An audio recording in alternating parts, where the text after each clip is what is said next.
কিন্তু যারা গার্মেন্টস শ্রমিক তারা কোথাও কোনো ঋণ পায় না, তাদের কোনো ঋণ নেই।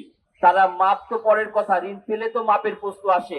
আজকে আমি সরকারকে বলবো, গার্মেন্টস শ্রমিকদের প্রযোজনা তাদেরকেও, যেমন কৃষকদের কৃষক কার্ড, তেমনি গার্মেন্টস শ্রমিক হচ্ছে বৈদেশিক সবচেয়ে বেশি রপ্তানি আয় করে, তাদেরকে গার্মেন্টস শ্রমিকদেরকে বিশেষ কার্ড দিতে হবে।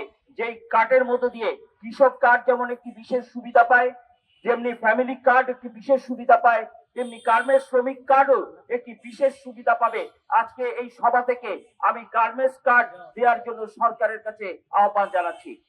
ঈদের আগে প্রতি বছরই আমরা এরকম আয়োজন করি যে ঈদের আগে আমাদের বোনাস সহ বেতন পুরোপুরি দিতে হবে, কিন্তু দেখা যায় ঈদের আগের দিন অনেক শ্রমিকরা বেতনের আশায় রাজপথ দখল করে, ওখানে পুলিশ গুলি করে, টিয়ার সেল মারে, তারা রক্তাক্ত হয়ে হাসপাতালে তাদের ঈদ পালন করে। আমরা আশা করব এবছরের ঈদে আগে এরকম কোন শ্রমিকদের যেন রাজপথে নামতে না হয়, তাদের উপর যেন গুলি বর্ষণ না হয়, তারা যেন টিয়ার সেলের ধোঁয়া না খায়, তারা যেন শান্তিপূর্ণভাবে উৎসব মুখর পরিবেশে ঈদ উদযাপন করতে পারে, সেই ব্যবস্থা সরকারকে এখনই নেওয়ার জন্য আমি আহ্বান জানাচ্ছি।